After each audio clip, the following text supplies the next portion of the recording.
Astronauts to the moon. This is a Reader's Digest version containing many of the interesting parts of the Flat Earth theory. For those who have already started seeing things with new eyes, it will be mostly a recap, but there could be a few new angles you haven't looked at. For the rest of you who are new to this, the first question is invariably, is this a joke? Because it's a joke, right? And that's where we start, because it's one of our two basic childhood facts. 1 + 1 = 2, and the Earth is a globe. We're taught this before almost everything else, and that right there should give you a clue on how serious this secret is. But for those who have forgotten their history, here's the modified Men in Black version. For the first 4,000 years of our civilization, we believed that the Earth was a flattish disk, surrounded by a solid dome barrier called the firmament. All of the 5 major religions had their own version of this, and the churches enforced the belief. Then, around 1514, a man named Copernicus created a new model of the world. He stated that if the Earth was spinning around 1,100 miles an hour and circling the Sun at 60,000 miles an hour, the world was then round. And while the math more or less worked, there was a problem. It was 1500, and the technology to prove such a theory wasn't there. The first balloon to carry people wasn't invented until 1760. Sailboats were the only travel over water, and the fastest thing on land was a horse. But the new worldview was promoted and took hold. The religions adapted to handle the new reality, and life moved on. More importantly, the globe model was quickly introduced into the education systems. Over the next 500 years, the challenges to this model faded, to the point where the globe was accepted as universally as physical laws such as gravity. Read that again if you didn't absorb it. For 20 generations, people believed that the Earth was round because there was a globe in every classroom they sat in. There was no proof. Hundreds of years went by, and still civilization had no way of proving the theory. Planes were invented around 1900, but until 1957, nothing could go high enough to give a true perspective of where we lived. And that's when everything got strange. The United States and Russia both sent up rockets high enough to take decent pictures, and what they saw scared them a great deal. How do we know they were extremely concerned about the sky? Because the US and Russia immediately started firing nuclear weapons straight up, and they kept firing for the next 4 years. A few things to keep in mind here. First, this was now 1958. Nuclear weapons were very expensive and hard to come by. These also weren't those nominal yield 20 kiloton toys we used on Hiroshima. This was high kiloton to low megaton, and we couldn't get them up fast enough. And the strangeness continued in other places. In 1959, only a year into the atmosphere bombardment, 10 nations, including the United States, made Antarctica off-limits to any colonization. A treaty was put in place and to this day remains intact. Over 50 nations now have signed off on this treaty. Do you know any treaty that has lasted that long between all industrialized nations? Moreover, do you know any piece of real estate in the world that is owned by no one? You would think at the very least one of the large oil companies would use their huge financial resources to explore this region, and yet they don't even petition the idea. The short version of the discovery is this. By 1958, the military had discovered the very solid upper and outer edges of our world, and had to create a way to put up "Do Not Enter" signs without looking obvious. It was tricky, but if there is one thing I have learned about the authority, it's that nothing is left to chance.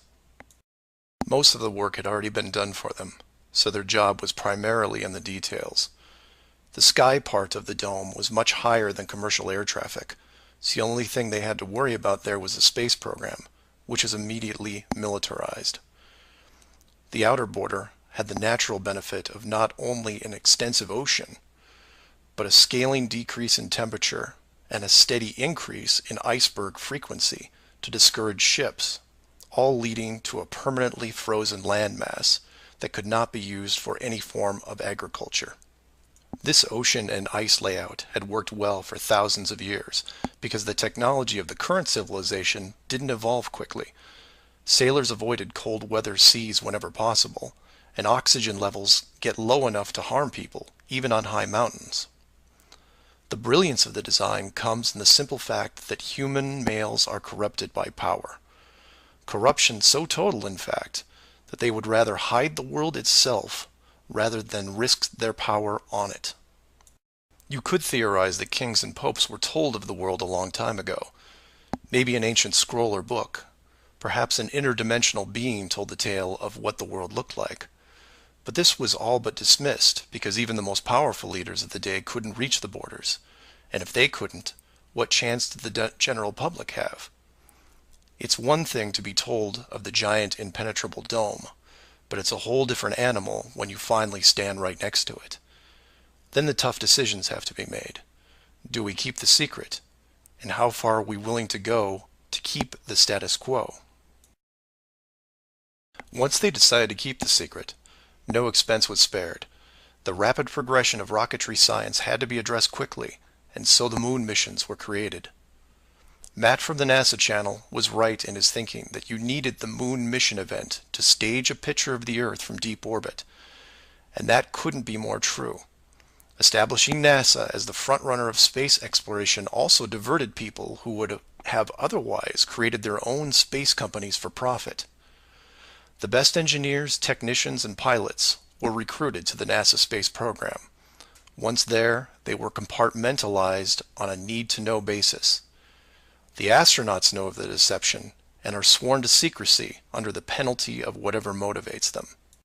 Private space programs are discouraged, sabotaged, or absorbed into the NASA fold.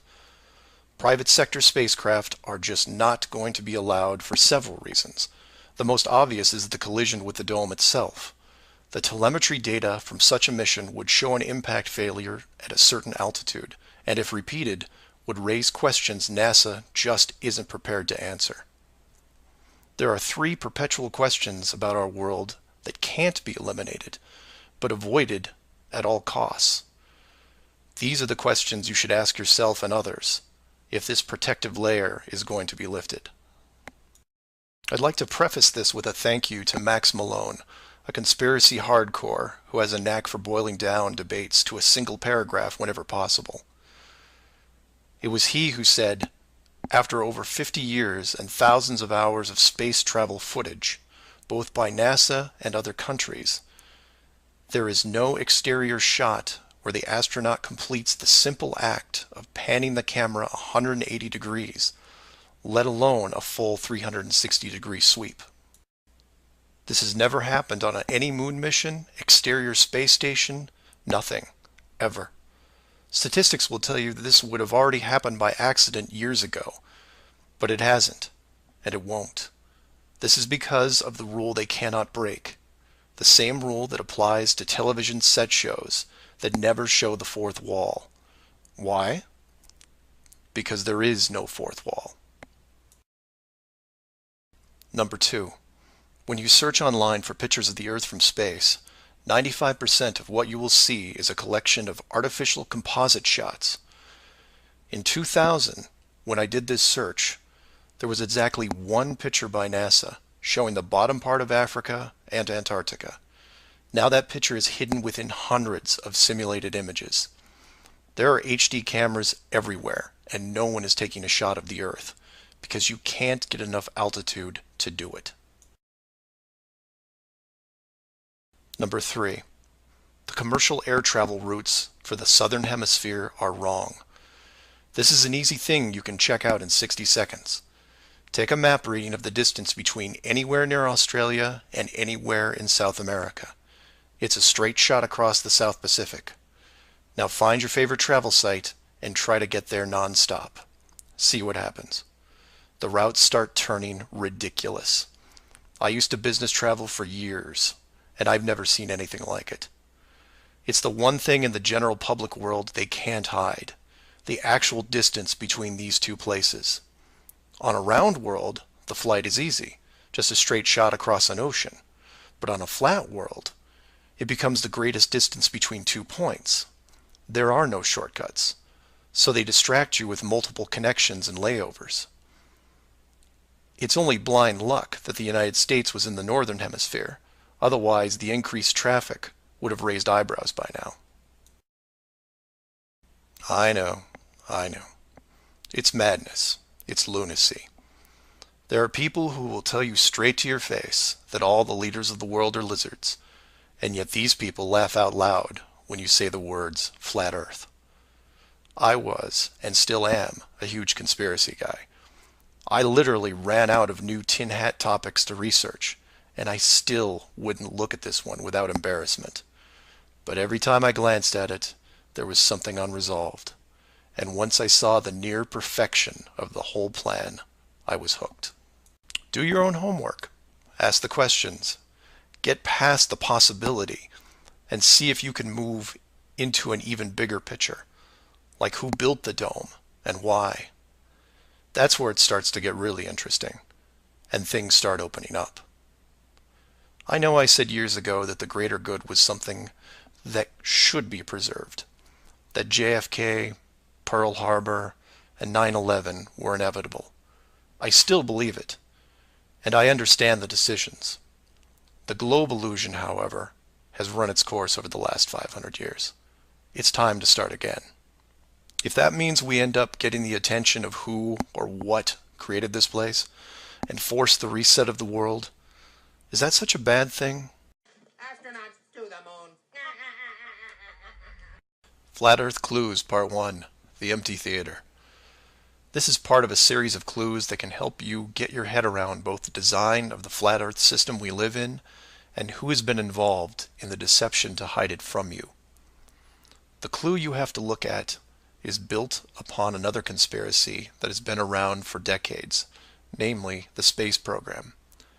Most of those watching this are aware of the varying theories revolving around NASA, the Apollo program, the Space Shuttle, the International Space Station, and so on.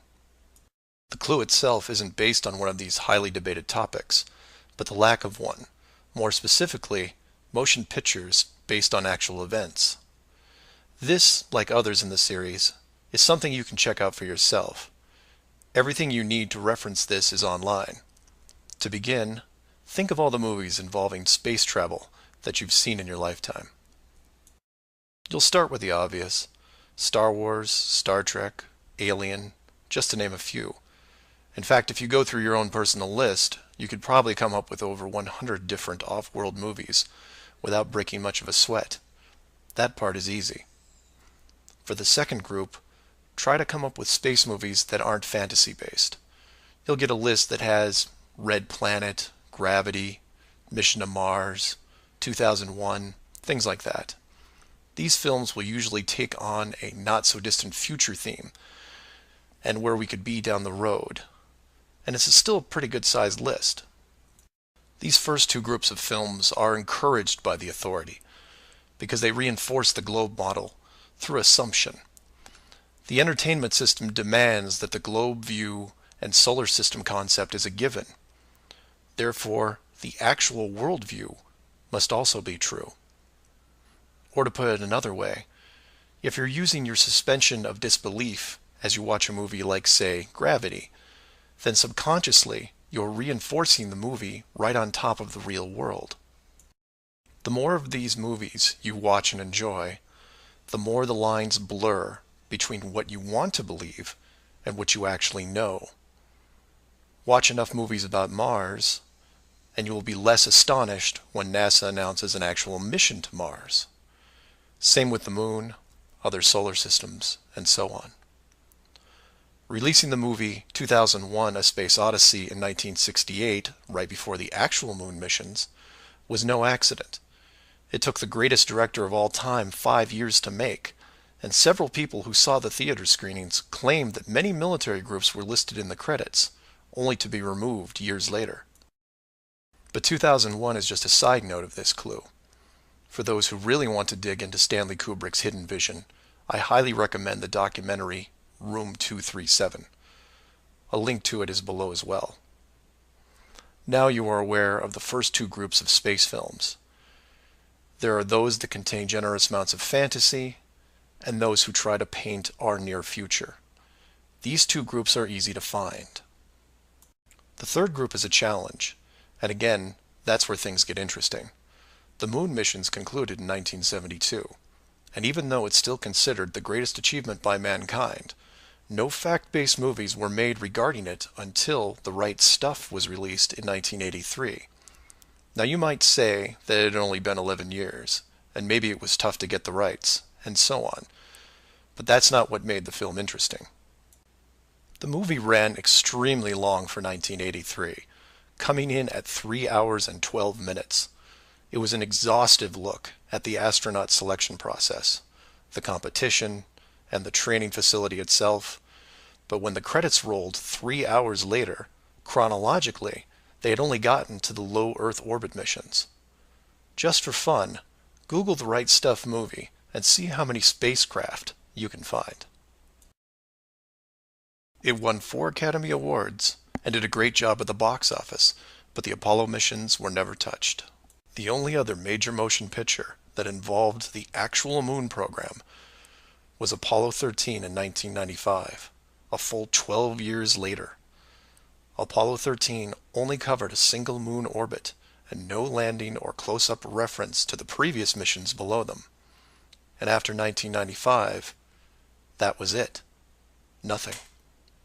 Hollywood is known for leaving no stone unturned, with reboots and sequels to nearly everything. Yet in almost 60 years, there has never been a single moon mission movie based on actual events. Hundreds of science fiction films reference in it. Everything from Superman to the Transformers. But literally nothing that covers the moon's surface. 6 complete moon missions involving multiple vehicles, moon buggies, playing golf, and no one wants to touch it. Now, to be fair, there was a TV miniseries in 1998 covering the subject. It was produced by Tom Hanks, who got involved after starring in Apollo 13. There has been no professional production of any kind since then. Again, just for fun, Google From Earth to the Moon TV series and see what you find. The why is easy, and the clue revealed.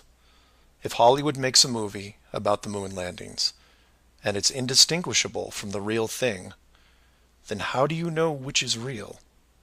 It raises some subtle questions involving stage technique and how long they've been in place.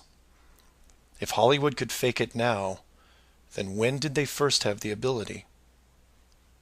There is one other movie which stands out, and I mention it because I can't believe it ever got made, is Capricorn 1.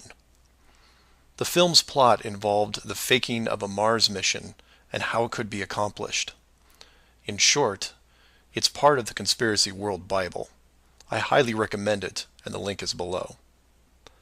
To summarize, all space movies are encouraged by the authority, except for the ones that are based on actual accounts.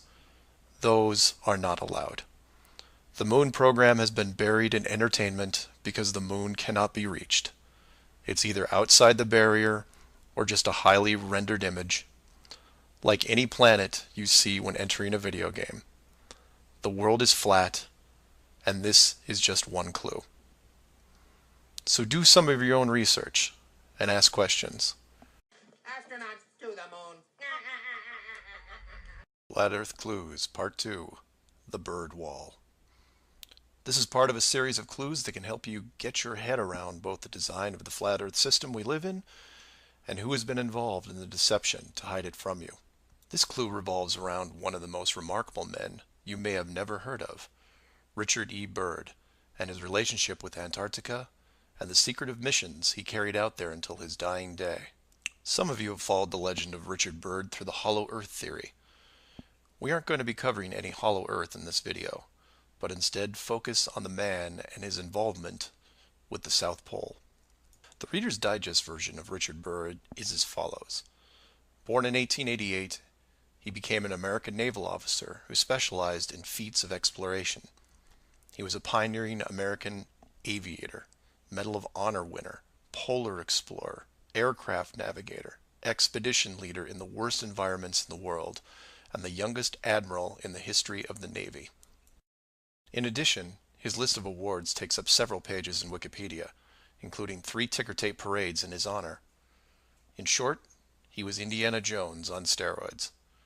Some people will say that Roy Chapman Andrews was the real Indiana Jones. And you might be right. But Richard Byrd beat Indy 6 days a week and twice on Sunday. I mention all his accolades to paint a picture of credibility and trust. The governments of the United States and the world trusted his judgment and leadership, and took advantage of every chance they had to put him in charge of special missions. The first large-scale mission was an expedition to Antarctica in 1928. This was noteworthy because even though he had just flown over the North Pole in 1926, all expeditions from 1928 on were focused on the South. The expedition lasted 2 years, and during it, at the age of 41, he was promoted to admiral. His second Antarctic expedition ran from 1933 to 1935, and his third from 39 to 40.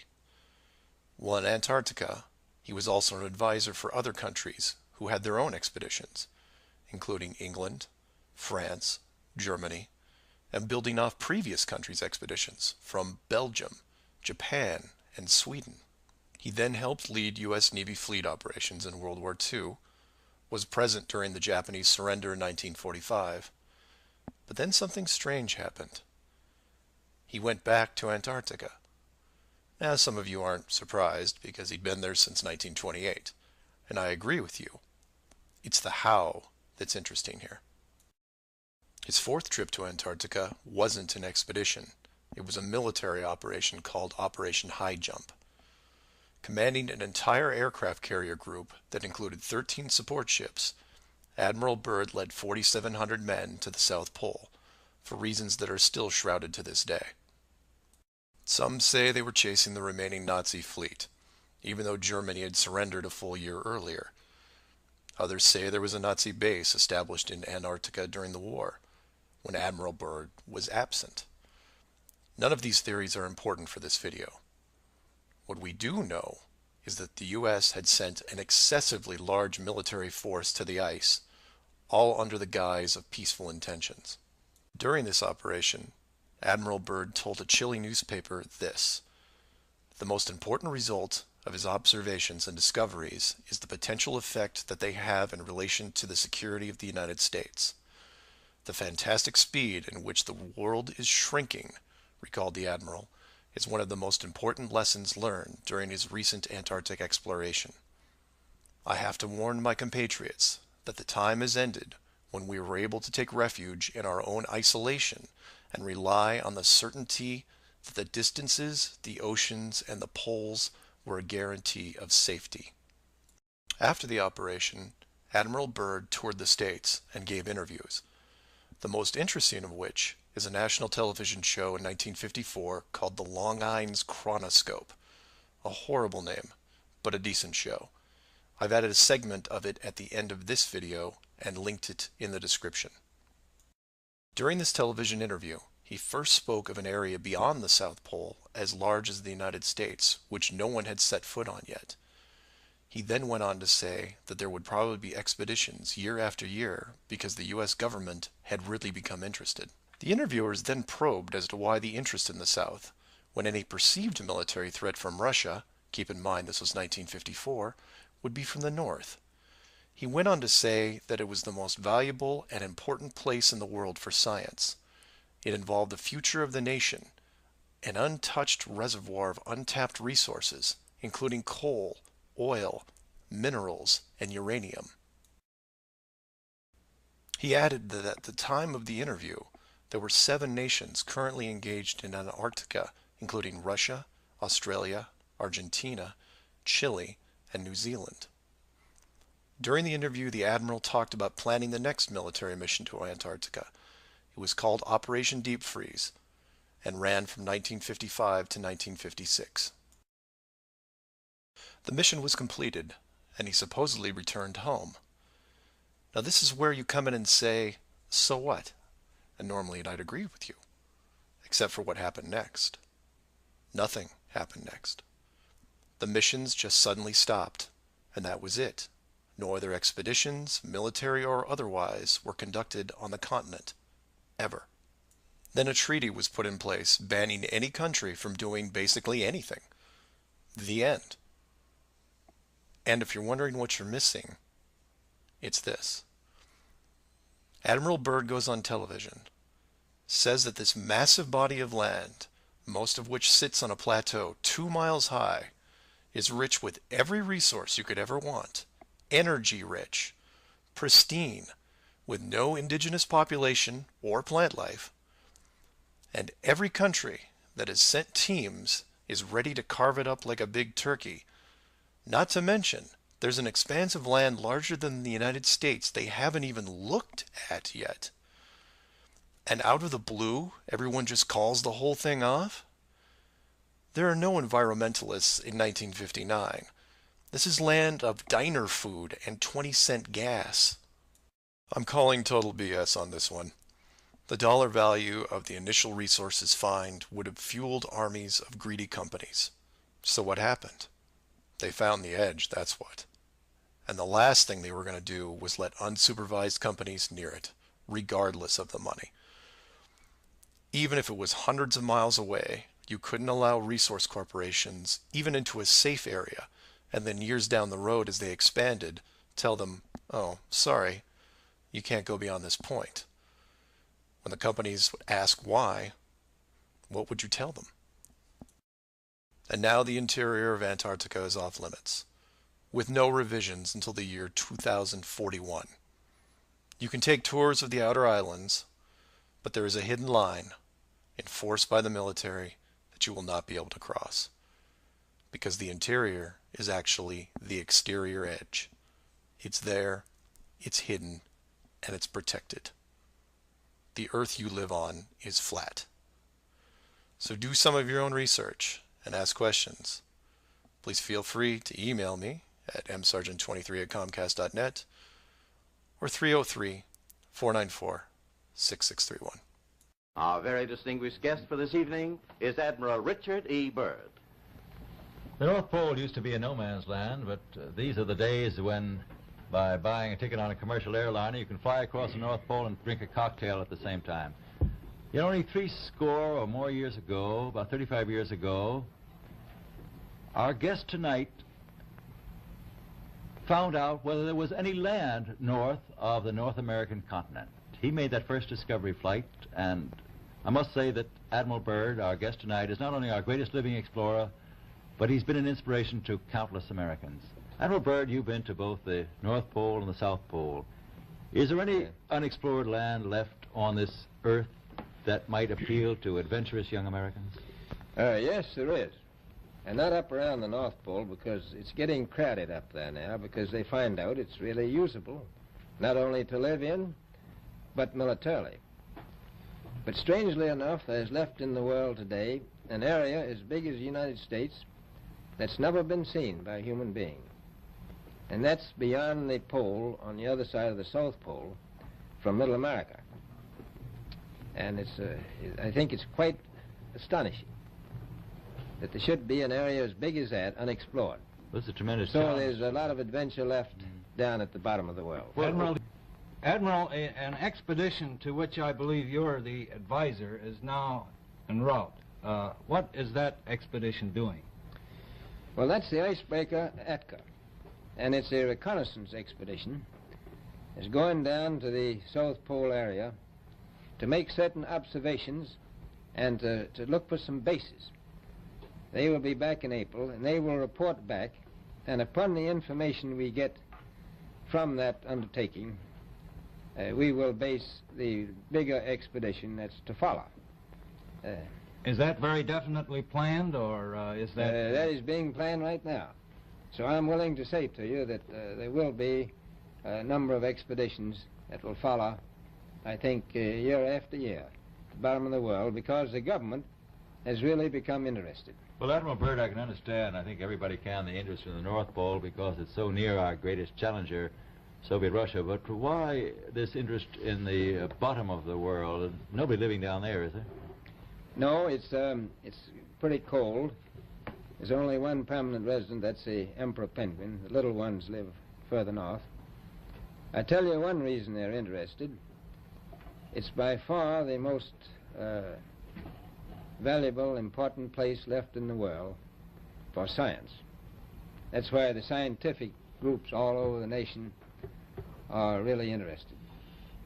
But more important than that, it has to do with the future of the nation, those to come after us, or even during your lifetime, because it happens to be an untouched reservoir of natural resources.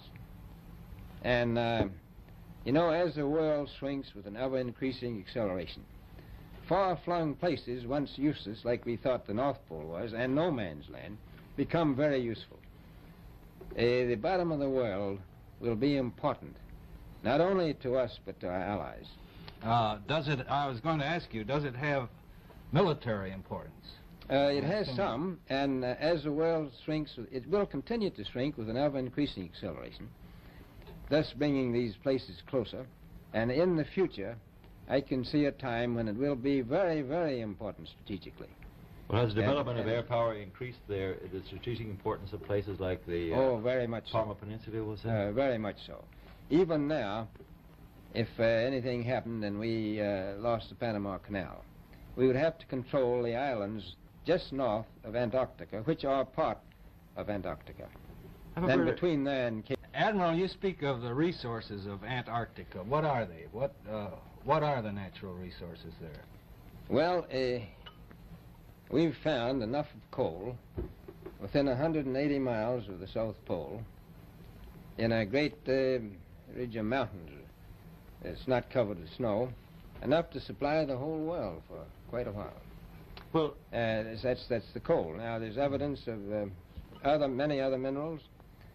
We are pretty sure there's oil. Now, that coal shows the bottom of the world. Now, by far the coldest spot in the world. Where that coal is gets 100 below zero in the winter. Well, it was once tropical.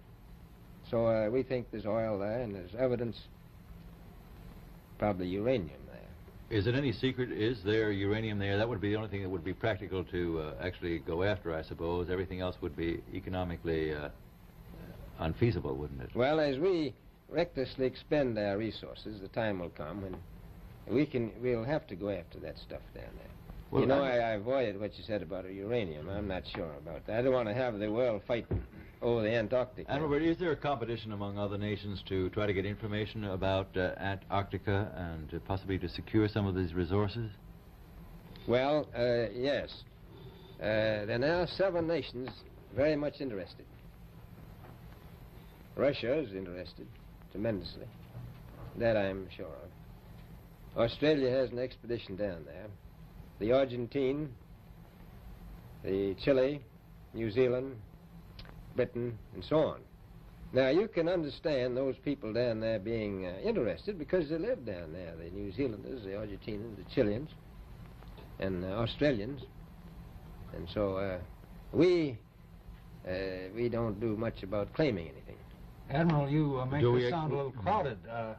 Are there that many expeditions now there or en route there?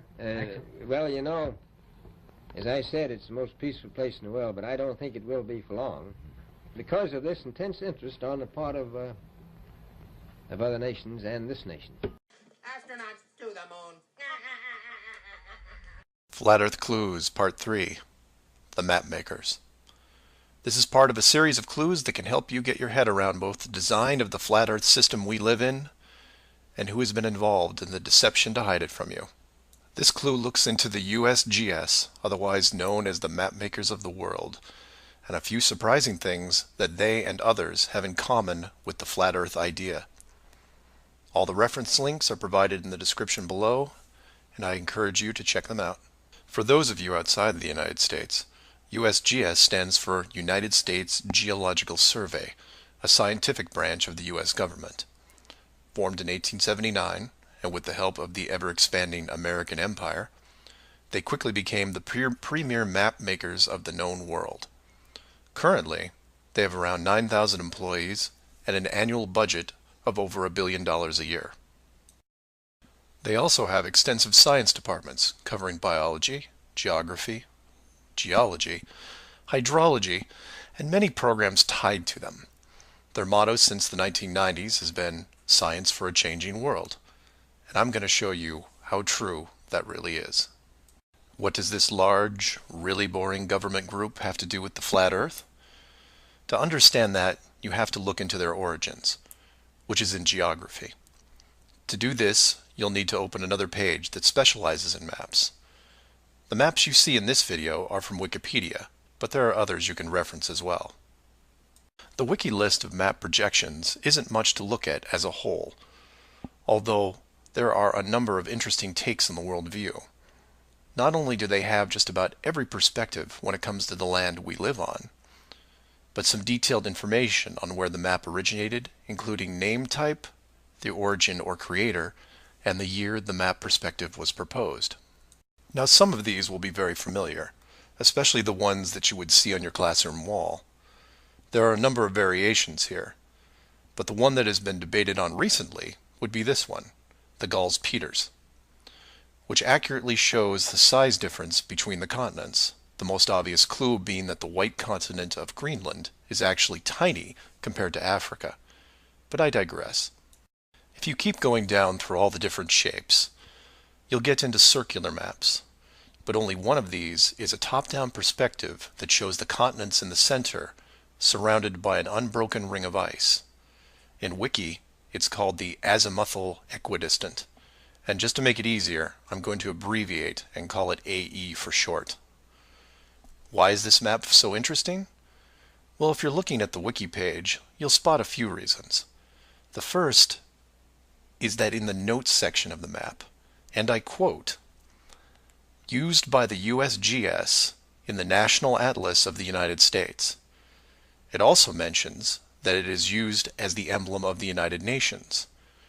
Of all the maps on this screen, it is the only one that references a group of any kind. And if you keep this page open and navigate over to the Flat Earth section of Wiki, you'll notice towards the bottom of the page a similar map.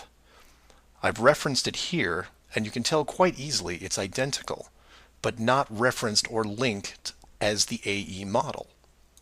To make things even more strange, we go back to the USGS model, and you see that it was first proposed 1,000 years ago, and you may think, well, that's a bad link. So you compare it with the person who proposed it, and you get this guy, Al-Biruni. Who was Al-Biruni? Well, he lived around 1,000 years ago and was considered one of the greatest scholars of his era, schooled in multiple sciences. Have you ever heard of him? I hadn't. Maybe it's multiple bad references in Wiki. Well, no, because NASA knows who he is and named this moon crater after him. So why is the USGS using a version of the world map designed by a 1,000-year-old Persian scientist? Because it's correct. That's why. So to be clear, let's compare them again. The United Nations flag, the USGS official map of the Earth, and the Flat Earth model. All identical, but one isn't recognized and instead ridiculed as an outdated look at the world. And this is one of those political quandaries that the authority gets stuck in. The short version is this. The government is on the same page as the flat Earth, but they can't admit it, even in confidence. We know the Earth isn't flat, they say, but it really is. We know you use the same map as we do, but ours is just an image. And anyone who says differently is obviously crazy. It makes you wonder how long the USGS has been using that model as an official reference. The United Nations started using it for their logos in 1945, and then made some final adjustments in 1947. And the UN flag also raises a few questions, like, why isn't Antarctica represented on the map? Is it supposed to be assumed in the outer circle, or perhaps the spiky olive branches on the outside? They don't mention it anywhere online. And this is what I like to focus on: the gaps, the holes in the plot, the unanswered questions. the USGS using the same map as the flat Earth, but not saying why, not recognizing it, or that you can't link the very same image from the Flat Earth Wiki back to the actual AE definition of the projection. The authority figured out in the 1950s all of the borders of our enclosed world, and have done a great job hiding it over the decades. But the world's a complex place, and there are clues out there just lying around. I think it's time you saw some of them. Astronauts to the moon. Flat Earth Clues, Part 4, Shell Beach. This is part of a series of clues that can help you get your head around both the design of the flat Earth system we live in and who has been involved in the deception to hide it from you. This clue covers the near-perfect design of the flat Earth model and will break down some of the logic behind the decisions made. It sounds like a big task, and it is, but to start, let's look at something small, like this little guy. Take an ordinary mouse and put it into a glass cage. It doesn't have to be a mouse. It could be a snake, a lizard, an insect. It makes little difference for this exercise. People identify with mice because they're used to seeing them in lab experiments. Mice also don't have any sinister connotations. They're seen as relatively innocent and benign, the perfect test subject, as it were. I have yet to meet anyone who has a bias against the lab mouse. So the mouse goes into the box for the first time, and the reaction is always the same. It explores its surroundings, and more importantly, tests the barrier around it, probing for exits or potential exits. The mouse inspects every inch of its new glass home, and at some point settles into the acceptance that the walls are indeed solid, and that it may be there for a while. Every so often, it will repeat the process, again checking the boundaries of the cage, just in case something has changed. What it doesn't do is act like it would in the wild, because it realizes that it's in a form of captivity. The glass box doesn't even remotely resemble its natural environment. You could put this box in the middle of a forest and the mouse may feel slightly better about its situation, but it still knows that it's been trapped against its will, and will settle into a non-native lifestyle. You could take all the other small animals that could be substituted for a mouse, the snake, the lizard, the insect. It makes no difference. The result will invariably be the same. Repeated probing for escape routes, then acceptance. Take the same animal and now put it into the middle of a 100-mile square wildlife preserve, surrounded on all sides by a similar type of glass enclosure. The creature doesn't even bother to rush the size of the preserve and start testing the boundaries, mostly because it's out of visual range. It could be days or even weeks before it even encounters a single fence. The animal's routine is spent doing what it normally would do. It eats, it sleeps, it breeds. It does everything that it would naturally do in the wild. If one day the animal approaches the fence, there might be some curiosity, but any anxiety is quickly resolved by just turning around and heading back into the vast expanse from which it came. The fence does not pose a potential problem for the animals in the preserve because it is so small compared to the expanse they live in, and dwelling on it doesn't hold any interest. We're assuming here that the fence is high enough to discourage flying creatures as well, deep enough to stop burrowing classes, and if you want, reaches the floor of any nearby bodies of water, stopping any clever aquatic types. The point here is that all creatures great and small inside a giant wildlife preserve, when encountering the fence, wouldn't care. They would all, in their own way, just shrug and move on with their lives. However, if you take a human, male or female, regardless of education or nurturing, and put them in the exact same wildlife sanctuary, the response would be quite different. When the human approaches the glass fence, they don't see it as a minor distraction. They pause, they wonder, and more importantly, they ask questions, either internally or amongst others. Why is the fence here? How far does it reach? Can I dig underneath, or climb over, or go around it? These questions continue in a way you might imagine, but eventually a bigger question jumps to the top of the list. Who built the fence? It is that which changes not only the type of questions being asked, but how the human being, or beings, look at their world. The giant wildlife preserve suddenly gets smaller. Each new fence border discovered starts to artificially constrict their expanse, even though the dimensions haven't changed.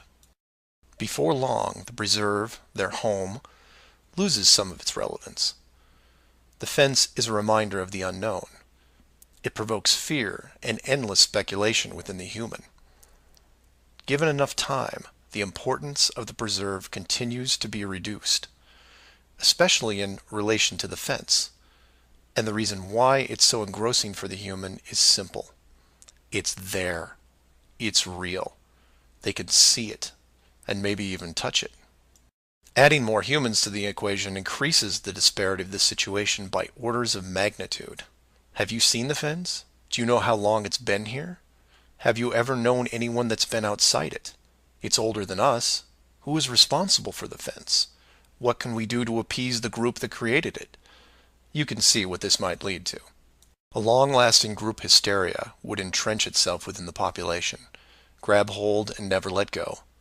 The fence is bigger, older, and wiser than they are. It humbles them, it angers them, and it is forever. It is their proof of a higher power. Maybe not God, but certainly God-like. No civilization, regardless of technology, discipline, or age, would be able to cope with the existence of it. For the human psyche, there are just too many questions that go unanswered. Life would never be able to progress normally. To summarize, a garden variety wildlife preserve would work for 99.99% of all the world's life forms. For human beings, however, you would need to make some modifications, or really just one big one. So let's take a look at a few examples of how this could be accomplished, and from there expand it. The first failed example can be seen in the 1998 movie Dark City. This is a good starting point to get you in the right mindset. The premise here is that an advanced race creates a small flat earth area, complete with a traditional dome. The design, however, is initially flawed in that they built the city all the way to the outer edge, leaving no room for error. To compensate for this, they altered the memories of the human population on a regular basis, therefore repressing any long-term investigations. However, in movies, there are always anomalies, like the police officer who realizes that even though he remembers visiting a place called Shell Beach, there is no way to reach it, because Shell Beach is outside of the flat world and never existed. He just keeps going around the circular city that has no exits. In the end, another man, the hero of the movie, makes it to the edge, steals the advanced race's power, and creates an ocean, which really should have been there in the first place. Move from there to a movie released only 4 months later called The Truman Show. Inevitably, all flat earthers have to take a hard look at this movie from a technical point of view. The movie follows the same lines as Dark City, but in a much more relatable premise, that of a giant television stage built so that the outside world can watch a person go through his life without any knowledge that he is living inside a flat world, surrounded by a physical dome. The movie is interesting on several levels, including construction. Using their existing model of a small town, bordered on one side by a large lagoon and wilderness, and the other a seemingly expansive ocean, while better than Dark City, still had its flaws. For one, it was less than 20 miles across, and even though Truman's desire to explore was repressed, there was still a chance that he would venture to the outer edge, which is where the movie ended. But for the most part, it worked. Truman believed the entire scenario because he was born into it, and then lived 30-plus years without any reason to doubt where he was, which could be said for any of us. If it wasn't for the, and we'll say movie mistakes, that the studio fell victim to, then the show would have never ended. And this then raises hypothetical scenarios like, how many kids like Truman could you have raised inside that dome? 10? 50? Now, logistically, you can see how it might be problematic in keeping tabs on that many kids, especially as they got older. But with enough sleight of hand, it could be possible. A fictional situation just like that was made into the 2004 movie, The Village. And even though it turned into one of those M. Night Shyamalan plot twist things, the premise was very feasible. A wealthy group of idealists buy a large parcel of land in an existing wildlife preserve, create a small town from the 1800s, and raise children there. They pay off government officials to keep planes far away and spread a myth that monsters live in the forest. As far as the kids are concerned, they actually are living in a small Pennsylvania town in the 1800s. And being born into it, why wouldn't they? If the story continued, eventually the elders that founded the town would all pass away, leaving the children to pass on the legacy, free from any burden of guilt that their world was not what it appeared to be. And keep in mind, this was done with very little land manipulation and no dome. This then circles back to how many actors the fictional Truman Show really needed to hire. Other than the leads who did product placement, the rest of the town could actually just live their lives like anyone else. Use phone lines to call outside, go to restaurants, watch television at home, and so on. But again, I digress. Assuming the technology was possible, how many people like Truman could you keep in a dome the size of, say, a state that was hundreds of miles across? Probably thousands. If you kept expanding the size of the dome to a few thousand miles, well, then you're talking millions. But when it gets that big, something interesting happens. You don't need the actors anymore. Start it up like The Village, and within just a few generations, everyone is oblivious. And you can leave them to their own devices. Starting to sound familiar? In fact, the larger you make the enclosed world, the less micromanaging needs to be done. It gets easier as it scales up. This brings us back to the missing modification you need for the human race. To keep the storylines consistent and remove all the hocus pocus of monsters in the woods or that you can't get to Shell Beach, you place in gradual negative reinforcement, one that creates an illusion of choice. Say, for example, that Truman went out in the sailboat the same as before, but this time the dome was twice the size and the simulated ocean far larger. How far would he travel before getting hungry, thirsty, or tired? The movie ending is then in doubt. And if you compare this scenario where you are now, then you start to see it. Look at the flat Earth map again. Continents grouped in the center, surrounded in all directions by hundreds of miles of salt water. Think about how much further ancient ships would have traveled if you could drink what you were sailing on. As you move closer to the edge, the temperature starts taking a nosedive. Then you start seeing icebergs. If that doesn't stop you, then you run into what we call Antarctica, which is a steep climb 2 miles up with no plant life or indigenous livestock animals. And if you had the wherewithal to make it that far, you would still have hundreds of miles of endless ice and snow. It's easy to see why so few people have gone the distance. Compare this to the upper ceiling, which is much easier to maintain. You simply decrease the oxygen rates so that every 1,000 feet up it gets more difficult to breathe. This slows down exploration over mountain ranges and discourages limited control flight, such as balloons. Also keep in mind that the dome itself doesn't have to be that high in relation to the outer ring. With commercial aircraft capping out at 10 miles and rockets less than 400, the dome would actually look more like a stadium roof, depending on how you wanted to display things like the sun, moon, and stars. An enclosed world with these type of safeguards would be able to sustain an unknowing population for, say, what, 4,500 years? Then you could artificially introduce a globe model into the scientific community before the civilization technology reaches a point that could lead to discovery. And 500 years later, here we are. A civilization inside an amazing structure, doing what we would naturally do, while the authority stands by the gate and fears the consequences if we ever found out for ourselves. So do some of your own research and ask questions. Astronauts to the moon.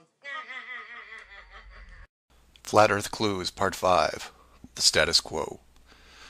This is part of a series of clues that can help you get your head around both the design of the flat Earth system we live in and who has been involved in the deception to hide it from you. This clue covers the inevitable and sometimes frustrating question of why the authority would go to all the trouble of hiding the flat Earth.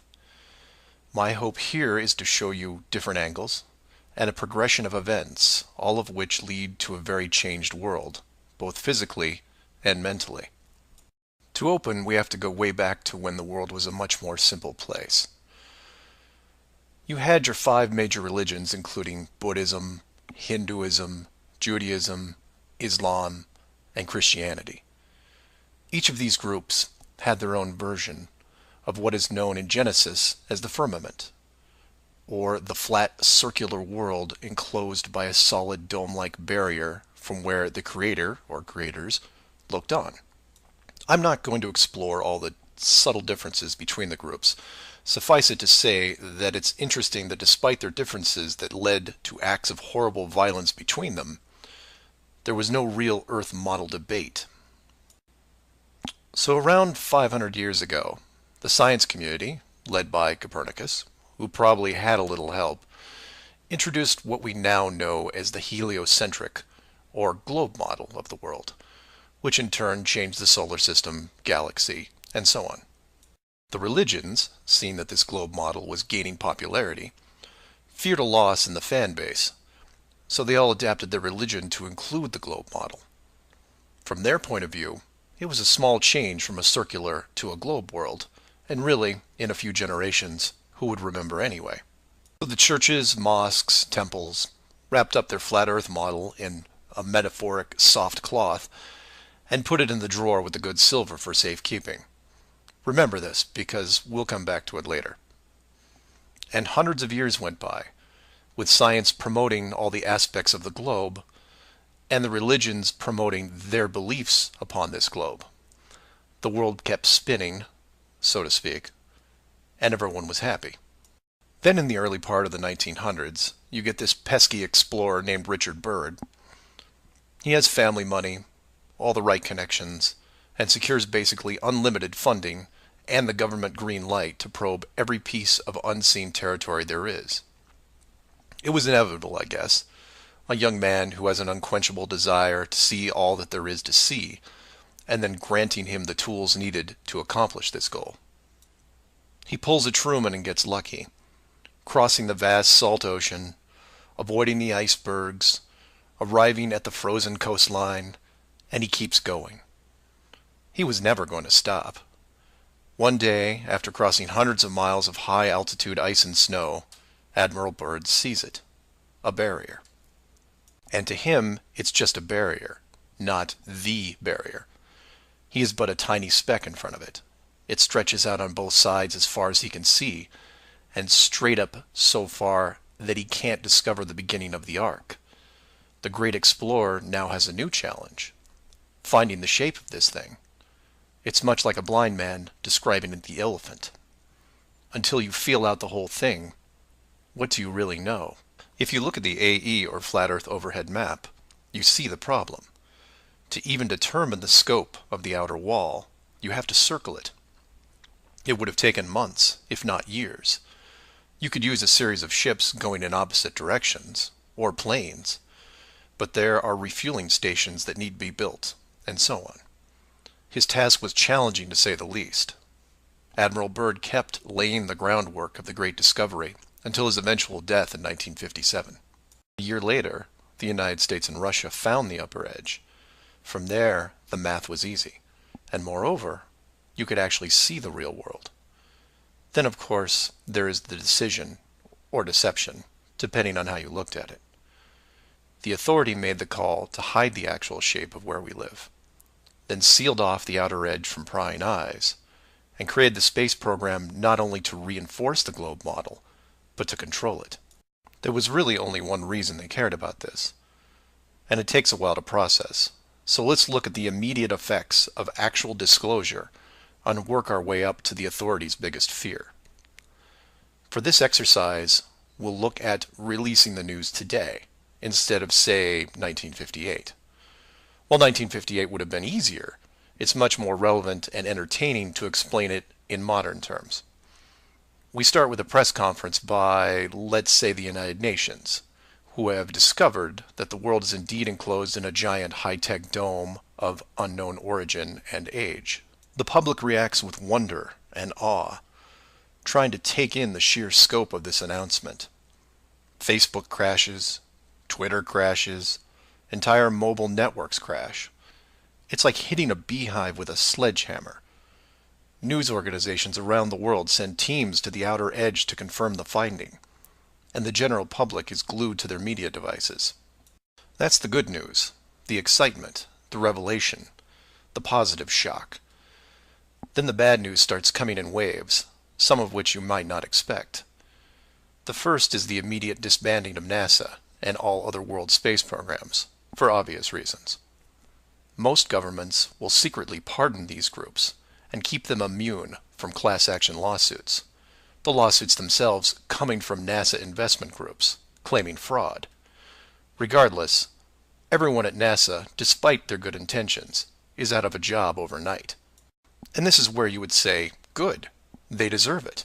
About time they stopped lying to everyone. Oh, but it doesn't stop there, because every contractor and subcontractor that are exclusively tied to NASA, they have to shut down as well. Fine, a few thousand jobs lost, no big deal. And the ripples continue to spread, some bigger than others.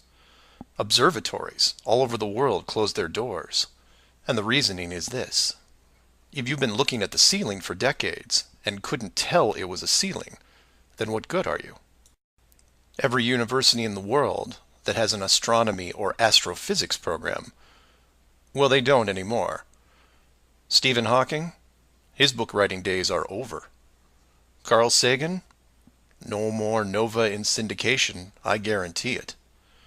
Those professors are going to have to retool their skills and be prepared to answer one giant question. How did you not see it? Weren't there clues?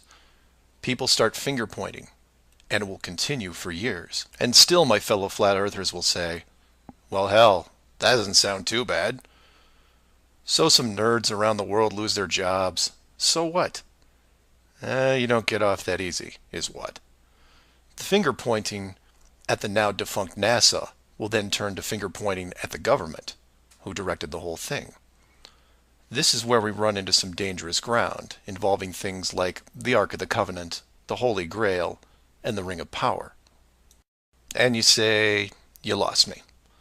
I was with you until you started bringing up religious artifacts or movies. And you're supposed to be lost. Of the 5 major religions we mentioned earlier, those being Buddhism, Hinduism, Judaism, Islam, and Christianity, none have been able to produce a supernatural object over the last 5,000 years.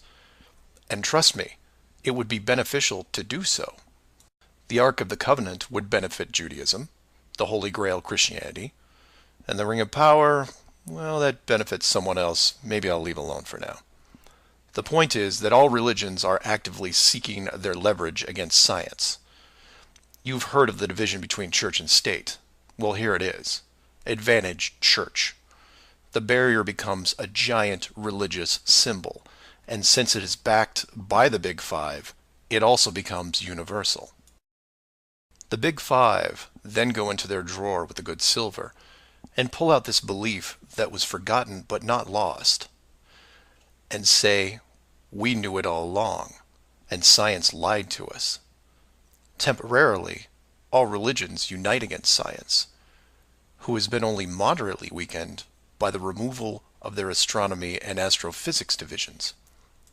But the public won't care, because they will listen to the group shouting the loudest, and no one yells louder than the church. They will scream with righteous fury that the dome was built by our God, your God, and the people will turn to science and hear nothing but crickets.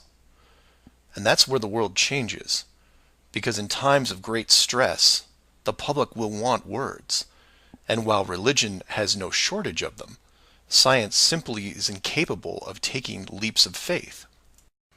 I'll take a glass half full approach and say that anyone listening to this is probably an intelligent, rational person, one who can make informed decisions outside of the conventional doctrine.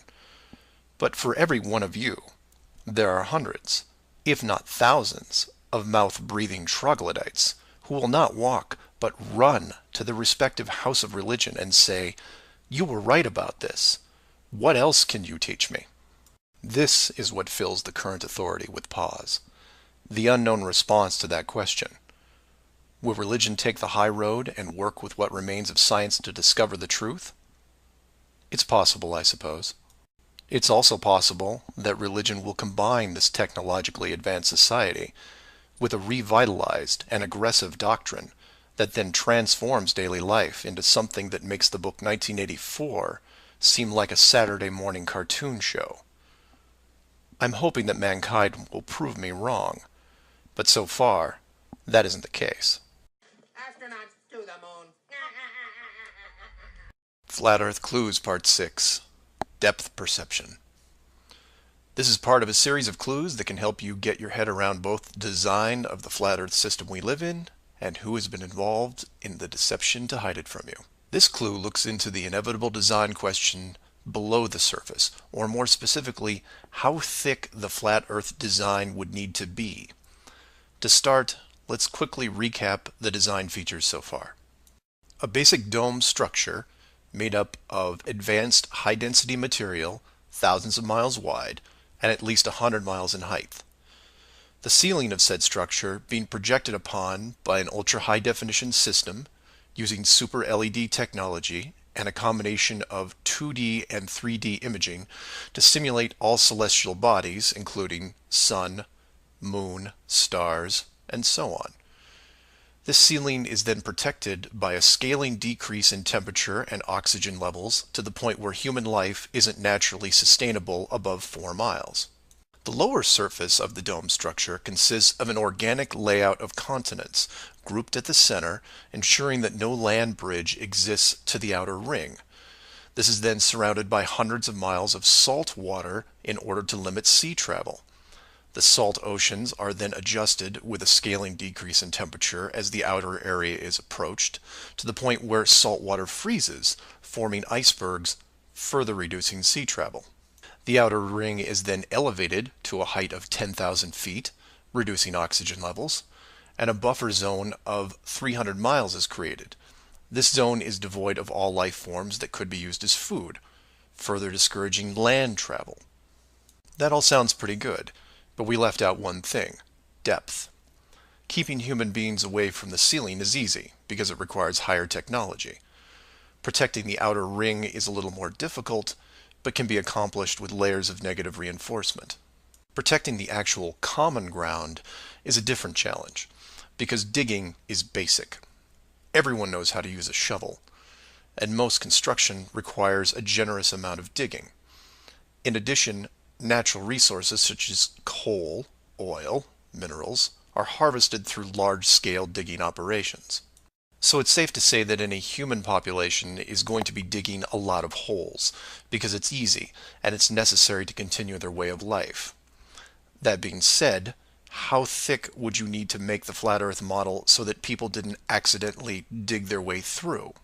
You could use the same method as the outside barrier and create a series of undesirable layers, ending in a solid barrier. But the ever-expanding increases in general population would create an unnecessary risk. If the bottom of the flat Earth was composed of, say, an unbreakable material, this would pique the digger's curiosity, and if repeated all over the world, would raise suspicions of design. While a solid barrier works at the end of a frozen wasteland where no one is venturing, or allowed, it doesn't do much if it's found in a mining quarry or someone's backyard. For that, you need something that hasn't been used up to this point: a scaling increase in temperature, all the way to an ignition flashpoint and then beyond. Now you will jump in and say, well, of course, we all know that there is molten rock below the surface. We see it in volcanoes and, well, volcanoes. Yes, you do. And we've all seen the cross-section diagram of the globe Earth, which shows ever brighter bands of molten structure and so on, which is why I included the wiki link in the description that covers the official view of the Earth's structure. And I quote, "Scientific understanding of the internal structure of the Earth is based on observations of rock in outcrop, samples brought to the surface from greater depths by volcanoes, analysis of seismic waves, measurements of gravitational and magnetic fields, and experiments with crystals at pressure and temperatures characteristic of the Earth's deep interior."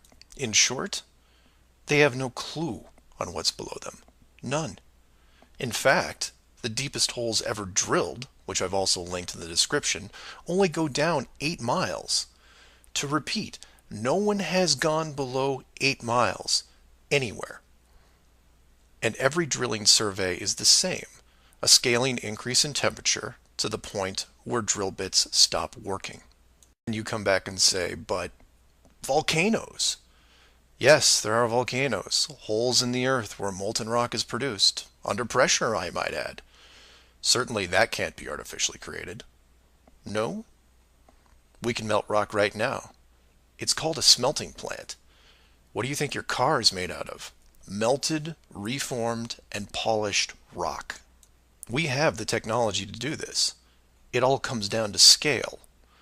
Create a large set of furnaces at, say, 50 miles below the surface that can melt and pump molten rock. And you say, what would the furnaces be made out of? Oh, I don't know. How about the same dome material that can withstand nuclear weapons? So you take the molten rock, locate a few random access points on the surface, and the rest comes naturally. Volcanoes also reinforce the Earth structure model that the molten rock goes all the way to the core, which then in turn reinforces the globe model, and then we're back to where we are now. A smoldering globe flying through space at high speeds that from a design standpoint makes no sense. So how thick would the flat Earth model floor need to be? Oh, for common use, say less than 100 miles, similar to the ceiling in scale. Large heat generators placed in a pattern, a thin layer of molten rock 10 to 20 miles down, which is really just a geologic pipe system to help with the generation of terrain. And there you have it, an efficient way of discouraging all those digging humans from reaching too far, combining a physical barrier with a mental one. 8 miles down and you're going to tell me what the entire core looks like? Give me a break. Astronauts to the moon. Flat Earth Clues, Part 7, The Long Haul. This is part of a series of clues that can help you get your head around both the design of the flat Earth system we live in and who has been involved in the deception to hide it from you. This clue looks into a topic I only glanced at in the original guide, which is the southern hemisphere, or in the flat Earth model, the land masses closest to the outer ring. I like to give credit where credit is due, and the long haul title was given to me by a fellow flat earther who did some of the same research I did. The summary of the video is this. If you are looking to show someone how to view the flat Earth from a practical point of view, this is the example I would use. I'm going to show you how strange the world looks using just a few websites, some simple math, a couple minutes, and your brain. You don't have to write anything down, unless you want to, of course. I'll give you everything you need on screen and break down one of the examples as well. I'll also link the sites in the description for reference. First, here are some websites that help you calculate distance. The GPS on your phone already does this, and you may have an app as well, but here are some dedicated examples. Timeanddate.com, TripIt.com, DistanceFrom2.net, WorldAtlas.com, FreeMapTools.com, and TravelMath.com. If your favorite isn't listed here, like Google Maps, then use whatever is most familiar to you. Now we are going to look at two specific groups of cities. The first group is going to be from the area around Australia, including New Zealand. We'll call this Group 1. Group 1 includes Melbourne, Australia, Sydney, Australia, Perth, Australia, Auckland, New Zealand, Christchurch, New Zealand, and Hamilton, New Zealand. The second group is going to be some cities in South America. all in the southern hemisphere. I mention this because if you go high enough, you will run into a few cities that won't work. Group 2 includes Rio de Janeiro, Brazil, Sao Paulo, Brazil, Brasilia, Brazil, Buenos Aires, Argentina, Lima, Peru, and Santiago, Chile. Again, there is a link in the description with many other airports. Now, these two groups are interchangeable, as you would imagine, so you can start or end with either Group 1 or 2. The results will be the same, and just to make it interesting, I'll use a slightly different example which a fellow flat earther did the legwork on and show you that even these two groups aren't exclusive. So you take anything from Group 1 and anything from Group 2 and you get some distances ranging from 6 to 8,000 miles roughly. That's all I want you to do here is get that part in your head, noticing that the route is bent because they have to account for the curvature of the Earth. All these directions are what you would expect, a straight shot over the South Pacific Ocean. Now, just to prove it's not an exclusive route, instead of starting in, say, Rio and landing in Auckland, I'll start what should be the opposite side, in Cape Town, South Africa, which is roughly the same distance on a globe Earth coming in at 7,300 miles. Notice on the map it's still a straight shot through the Indian Ocean and not crossing any countries. An easy route. I try to book my flight. For this example, we use Travel Math, but you can use whatever is easiest in your country, like Priceline, Expedia, Travelocity. It will make no difference because they're all tied to the same system. And this is when everything goes wrong.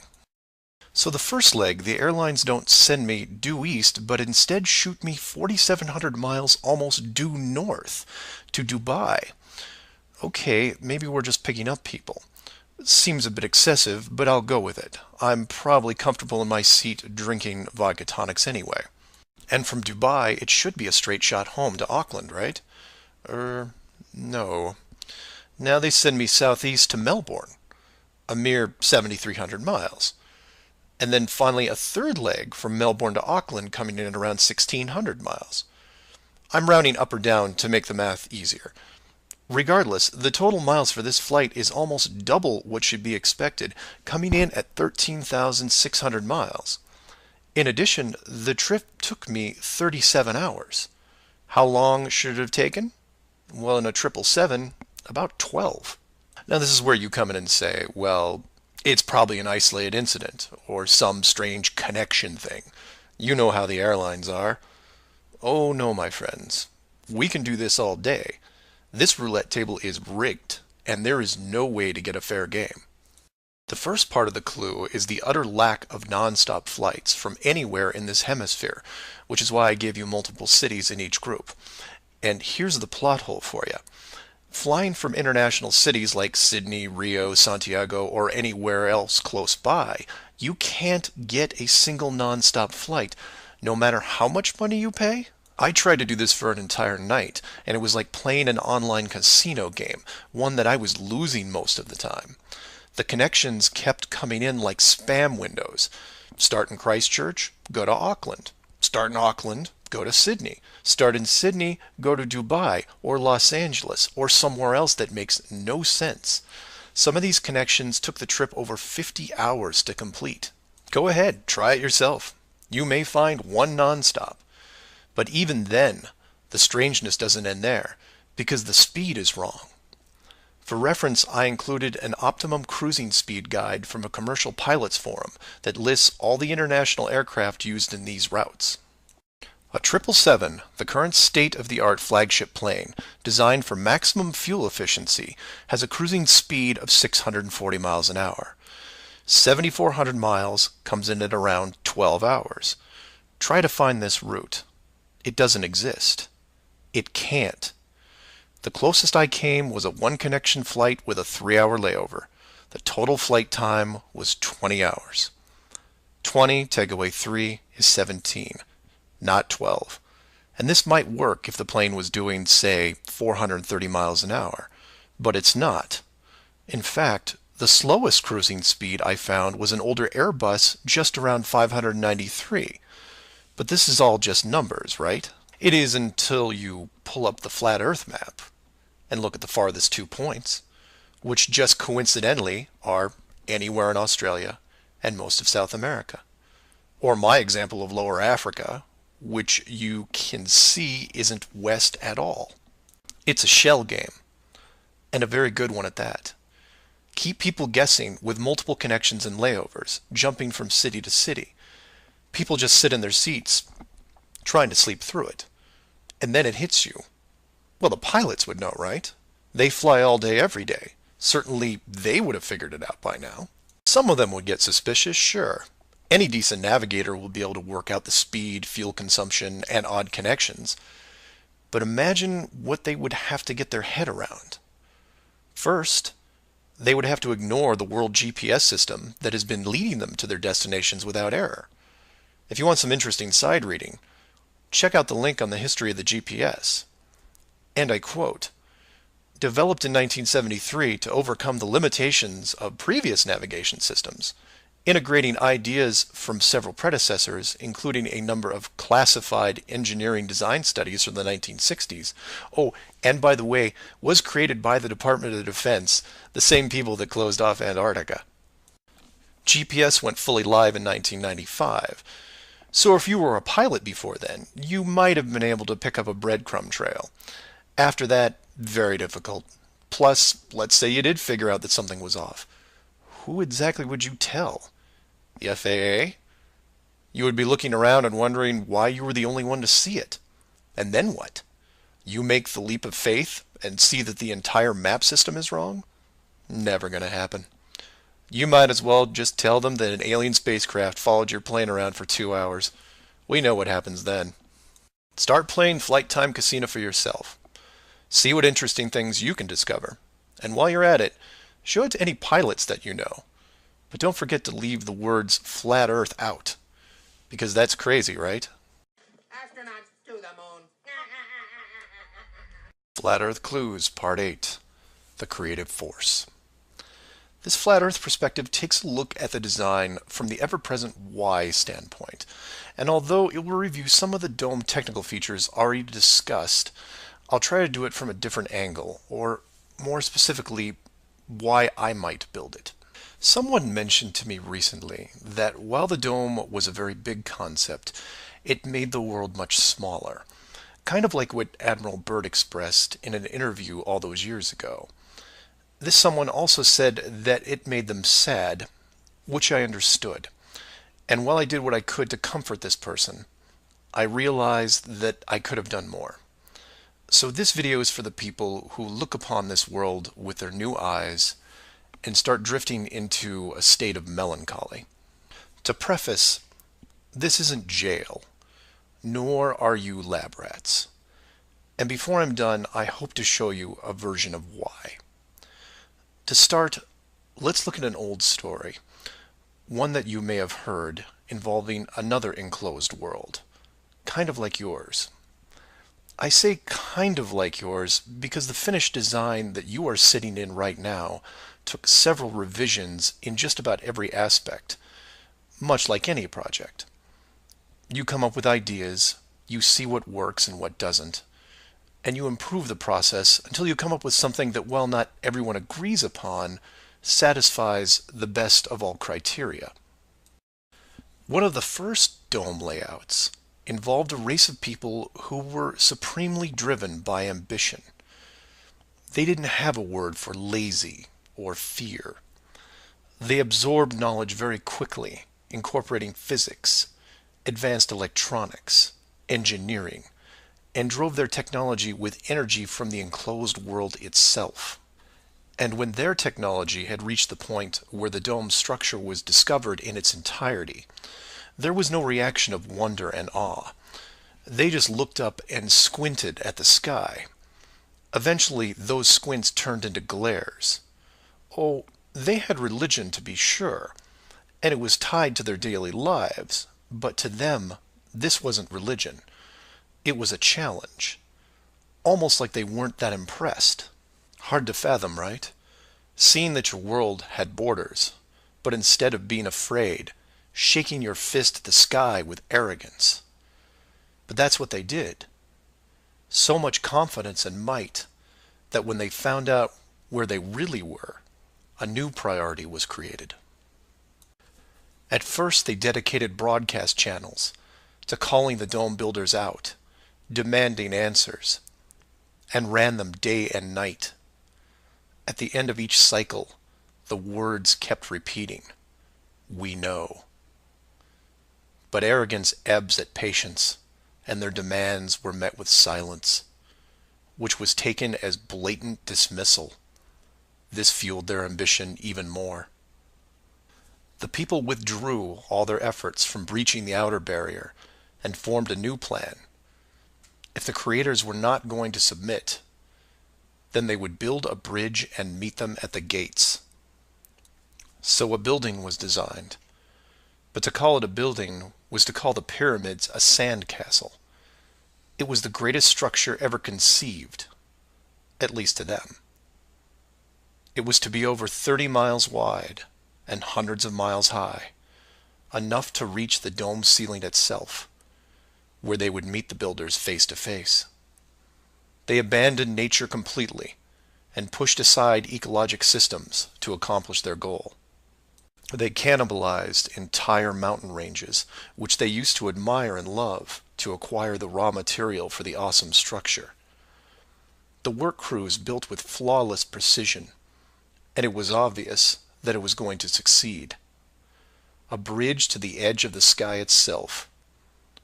The work would only pause long enough for the mighty armies below to look up and yell, "We come for you," so loudly that on a clear day you could actually feel the dome shake.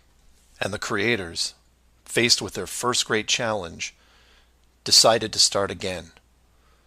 And the people were changed, their language fragmented so that the builders couldn't continue. The tower was dismantled, their technology removed and forgotten, and the people scattered. A new group was introduced to the dome, divided in every way imaginable, so that unity was next to impossible, and everything slowed down. Languages evolved and devolved into other dialects, and the languages produced text, which produced different forms of culture, and some amazing things began to happen, the most important of which was the arts. The dome builders saw the artistic pool develop into several distinct forms. Everything drawn in any medium on a flat surface. Everything molded that took on a three-dimensional shape. Everything that produced music. All things that make up the human form and motion. And all the written works. Pictures, sculptures, music, dance, literature, the arts. Driven by passion, it is the very essence of what is good in humanity. Once this was recognized, all dome methods put in place were to cultivate and enhance this process. Land masses were adjusted with geology and temperature to support every kind of terrain, with mountains, rivers, oceans, plains, forests, jungles, deserts, all of it stunning, all of it stimulating the human mind, nourishing it. And the modifications continued, with seemingly endless shades of weather. The sky was overhauled, a moon added, and layers upon layers upon layers of stars, so that one day, when the people were able to see further than their own eyes, there would still be something new to see. And the arts flourished, but there was a cost. The languages and division of cultures had put the population at odds, and wars were raging at regular intervals. The dome builders debated if the price was too high. Plans were drawn up to make more changes, until they noticed that the arts thrived even through the worst of conflicts, producing grace and beauty despite their burning world. It was wonderful and terrible at the same time, and the debate outside the barrier continued to intensify until a majority spoke out and said, "This world is a creative force, and we must see what it leads to. The barrier must be hidden at all costs." So the globe model was put into the population, and both science and religion adapted to it. The arts grabbed onto it like a new drug. the creative minds of the world exploding with new concepts. Their universe was now infinite, and the rules changed. Science then led to science fiction, which opened up everything else. Books, pictures, sculptures, dance, and music, all reaching deep into space. Decade after decade of wonderful possibilities, rising above the ashes that were at their feet. And it's not just the artists, it's everyone. You affect others, who affect others, who inspire others, who build it, paint it, sculpt it, sing it, who then put it up on a pedestal and hold it under the light and say, this is a piece of who we are. And for every one of them, there are hundreds of others who, for whatever reason, were unable to express the songs and images and stories that are in their heads. Imagination is far more important than knowledge because it is limitless. It is your shield, your sword against the cruelty of destructive forces. There are those right now who live in chaos, whose life is surrounded by a swirling nightmare from which they think they'll never escape. These are the true warriors of the world, and they are far braver than me. I am humbled by those who suffer the most. Know that mountains were built for you. Oceans were built for you. All of this was built for you, your struggles, and your trials by fire. It may be today, it may be tomorrow, but one day the curtain will close and this stage will be struck. And when the dust settles, no matter where you are right now, you'll see the big picture and have new eyes, and you will be shown what wonder really is. And as you leave this most magnificent of theaters, heading towards the next, my hope is that you'll pause, look back at the stage and say, I was actually in it, you know, right there in the thick of things, and it was a sight to see. Because it really is a hell of a ride. Imagine what the next one will be like. Astronauts to the moon. Earth Clues Part 9, The Magic Show. This is part of a series of clues that can help you get your head around both the design of the flat Earth system we live in and who has been involved in the deception to hide it from you. This flat Earth perspective initially started out as a problem-solving exercise that was going to be built into Clue 7, otherwise known as the Long Haul. But after some research and a little patience, it has evolved into something that warranted its own section, and is a perfect example of good things come to those who wait.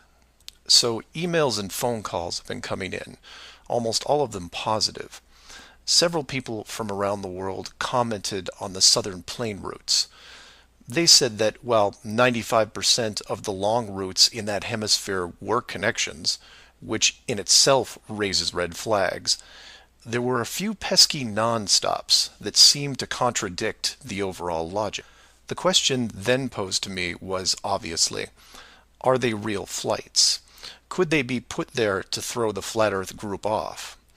If it was a trick, could I figure out what it was and how it was accomplished?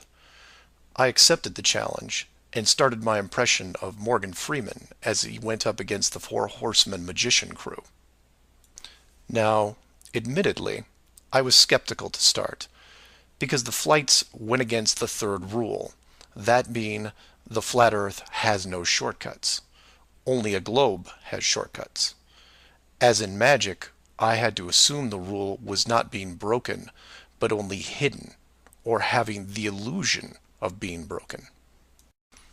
But first, I had to see the trick itself. I had to see the planes in question, and see them make the route. Anyone can list a flight, but does it actually go from point A to point B? With the help of several other people, this was then put to the test. While just about everyone with a cell phone knows about GPS and how it can track things, many people don't know that even though it's a system built by the military, there is a very public aspect to it. So while your phone is tracked at all times, So are other things, most notably all air traffic. Now, if you're military, you could view military planes. If you work at a cargo carrier like UPS or FedEx, you can view transport planes. The general public is mostly limited to commercial air traffic. This can be viewed in several places, and the one I chose was planefinder.net. You can use others like FlightAware, Flight Radar 24, Flight Tracker. It makes no difference because they are all tied into the same exact GPS system. All these sites do basically the same thing: track every commercial plane in the world from start to end in real time. So I spend day after day looking at the Plane Finder global map, which you see here. At any given time, it's tracking between 3,000 to 7,000 flights that are en route anywhere in the world. You'll notice two different colors for planes, red and yellow. Yellow just means there's a 5-minute delay in processing and only applies to the United States. The point here is, in order to prove out these flights that go against flat Earth theory, I need to watch a few as they cross either the South Pacific or Indian Oceans. The web page updates automatically, but just to be sure, I close and reopen the page every 30 minutes or so and wait for an ocean plane. And I wait, and I wait, and I wait some more. Hours pass, days pass, and no red planes to entertain me. And somewhere in this process of me just staring at these empty oceans, waiting for a plane to cross, something occurs to me. Can you guess what it is? Nothing is crossing these oceans. Not non-stops, connections, multiple connections, nothing. But that's not possible, right? The planes have to reach their destinations. So I change gears and just watch the coastlines of anything in the southern hemisphere, and I start to see it. I follow a simple plane out of Brazil on its way to South Africa, which, by the way, is not part of the long-haul argument. It's offshore just a few hundred miles. I get something to drink, and when I come back, it's gone. Just a glitch, right? So I follow another, and another, and the same thing happens again and again. Once the plane reaches an imaginary line in the water, GPS makes it disappear. Then a friend who is also working on this problem sends me some links, which I've included in the description. I encourage you to take a look at them. At first, they don't seem like much, just an average flight log showing speed, altitude, locations, things you could expect. Then you scroll down to about 3:30 in the morning, and the location drops away and is replaced by either the word approximate or the word estimated. This then continues for the next 5 hours until, miraculously, 1 hour before landing, the flight log reestablishes itself, and the GPS system shows the plane in real time about to reach its destination. So to be clear to those who may not be seeing everything here, the flights are being dropped off GPS, and their flight data is also turned off and stays off until they are almost on top of their arrival point. And you say, well, that's how GPS works. Well, no, because the northern hemisphere has planes flying all over their oceans. And then you say that maybe it's a localized southern hemisphere thing.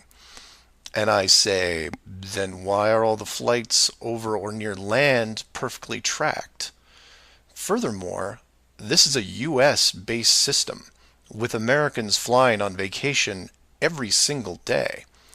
You're telling me that those people aren't going to be tracked? In addition, the Vanishing Plane Act is happening to not only the South Pacific and Indian Oceans, which I would expect, but also the South Atlantic, which isn't part of the flat Earth argument. there are a bunch of flights that cross this relatively small ocean between South America and Africa, and every one of the planes is hidden shortly after takeoff. So then you say, what would be the purpose of hiding those shorter routes in the Atlantic? It's because of something I didn't see right away. If you hide one flight, you have to hide them all. Showing the GPS routes in the Atlantic, but leaving out the Pacific and Indian Oceans would raise different questions. So the logic here, despite being very sneaky, is sound. The third rule is that the flat Earth has no shortcuts. If you look at the azimuthal equidistant map again, and look close, you notice that while the South Pacific, South Atlantic, and Indian Oceans make up the lower sections on a globe, they make up the outer ring on a flat model. In that model, there is no shortcut between Australia and South America. If you are creating flight routes, you have only two choices. You take the long way around, clockwise or counterclockwise, and stay on the ocean. Or you cut across the land in the middle. But if you cut across the land, you have to create connections, because on a globe, it wouldn't make sense to fly over the top of the United States to get to South America. Neither of these choices are ideal. So the authority came up with a compromise. Disable GPS and lose the planes for every ocean flight in the southern hemisphere. Then reactivate them once the destination is reached.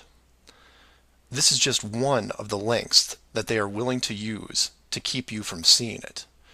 Don't just hide some things, hide everything, so that maybe the topic isn't addressed. And some would come back and say, well, nice going. You just pointed out a flaw in their system, and sooner or later they will fix the gap. Maybe. But not soon, I think. Remember, this is a rule, not a guideline. They can't change the map, so they have to work within its limitations. If they have a better workaround, I can't wait to see it. Astronauts to the moon. Flat Earth Clues, Part 10, Hiding God. This is part of a series of clues that can help you get your head around both the design of the flat Earth system we live in and who has been involved in the deception to hide it from you. As you can tell from the title, I'm taking a different approach. Eventually, I was going to have to address the question of what happens next, or what we do now with the information at hand. If you've made it through the guide and the first 9 clues, then at this point you're either buying into the flat model or on the fence. If this is the first one you went to because of the title, I recommend you go back, because we're not going to do much in the way of reviewing. But if you're still with me, then you would agree that 1, the world you've been taught has been kept from you, and 2, one way or another, you would like to prove this out. So how is this possible?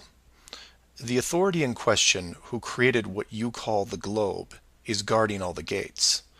They protect the sky, the outer edge, and most importantly, the education system that shows us at an early age what they want us to see. Nobody listening to this has their own spaceship or advanced rocket program. Nobody actually owns a long-distance icebreaker. And while some of you may have a private plane, I wouldn't recommend testing a military barrier that technically doesn't exist.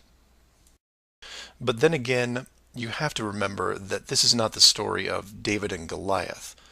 The hidden world was never going to be sustainable forever. As a civilization evolves, the tools the authority uses as a method of control become more vulnerable. I've learned many things about systems over the years, and one thing that I find most interesting is as layers of strength increase, the higher the chance that they can be used to your advantage. But maybe I'm talking in riddles. I should be boiling it down to what can be done by showing you what's being hidden, what's important, and how it can be spread to others without looking like a crazy person. To be clear, and I can't stress this enough, do not start conversations with the word flat earth. Think of it like Fight Club. The first rule of Flat Club is that you do not talk about Flat Club. Before you started waking up and watching all these things, you were like me. You laughed and mocked everything that was flat earth. You may have learned faster than others, but the knee-jerk reaction by 99% of the people was created the day they sat down in a classroom and stared at the globe. Look at the videos, not just mine, but others who are putting forward some great arguments, and ask the questions that people can relate to. I'm going to introduce 3 very important questions that you can use, each with a statement that precedes it, and each statement is a motivation for a different group of people. If you don't fall into one of these 3 groups, then I guarantee you know people that do. The first statement is this: you are being hidden. What do I mean by that? Well, this goes back to Clue 7 and Clue 9, which talk about the flights in the Southern Hemisphere. If you are flying a plane over the Southern Hemisphere, your flight is not being tracked. How can this be used to find out the truth? It's simple, it's quick, and it costs no money. No matter what country you live in, send a quick note to your local, state, or federal representative and ask them this question: why are citizens of our country flying over oceans without the safety net of the GPS system? And remind them that GPS stands for global, not partial. Without GPS, anything could happen to your plane and no one knows where you are. And while you're at it, remind them that the GPS system was built by the United States Department of Defense, who never does anything small. The system that is in effect now has what appears to be huge, deliberate gaps in the Southern Hemisphere only. Do not mention flat Earth. Just voice your concern about the safety of you, your loved ones, and your fellow citizens. Will they get back to you? Possibly. Will they give you a satisfactory answer? Not a chance. Because they will only have what the military gives them. What this will do, however, is create a unique buzz in certain circles that may prove to be useful later. The more politicians or high-ranking officials you contact, the greater the noise. The motivation here, as you can tell, is general public concern. The second statement is this: wealth is being hidden. What do I mean by that? Goes back to Clue 2 and every other mention regarding Antarctica. In 1954, it was announced on national television that the continent was just millions of miles of rich energy resources. And by 1959, it was sealed off like Area 51. How can this be used to find out the truth? By contacting anyone you know in either the petroleum, natural gas, or mineral industry.